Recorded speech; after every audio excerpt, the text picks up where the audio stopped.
गडचिरोली जिल्ह्यात दारू तस्करी करणारे इसम पोलिसांची दिशाभूल करण्याच्या उद्देशाने वारंवार नवीन शक्कल वापरत असतात।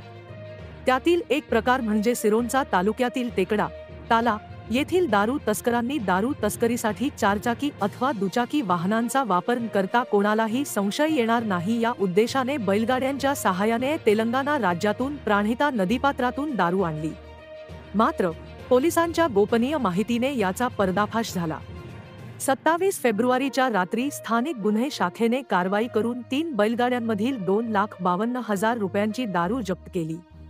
टेकडा, ताला येथील दारू तस्कर संदीप दुर्गम हा मोठ्या प्रमाणात तेलंगणा राज्यातून नदीमार्गाने विदेशी दारूची आयात करून बैलगाडीच्या माध्यमातून वाहतूक करणार असल्याची गोपनीय माहिती स्थानिक गुन्हे शाखेला प्राप्त झाली।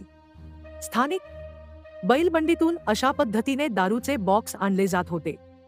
गुन्हे शाखेचे सहाय्यक पोलीस निरीक्षक राहुल आव्हाड यांच्या नेतृत्वात गडचिरोली येथून पथक रवाना करण्यात आले।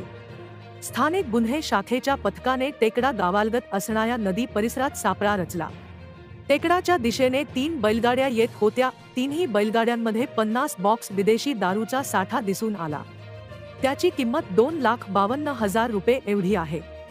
बैलगाड्या व बैलांची किंमत 1,70,000 रुपये एवढी आहे। दारू व बैलगाड्या असे मिळून सुमारे 4,22,000 रुपयांचा मुद्देमाल जप्त करण्यात आला। उप पोलीस स्टेशन बामणी येथे आरोपी संदीप देवाजी दुर्गम, व्यंकटी बकिया कोटम, बापू मलया दुर्गम, श्रीनिवास इररिया दुर्गम सर्व राहणार टेकडा, ताला यांच्या विरोधात गुन्हा दाखल करून अटक केली। ही कारवाई एपीआय राहुल आव्हाड यांच्या नेतृत्वात अकबर पोयाम, श्रीकांत बोईना, श्रीकृष्ण परचाके, प्रशांत गरफडे, दीपक लोणारे यांनी केली।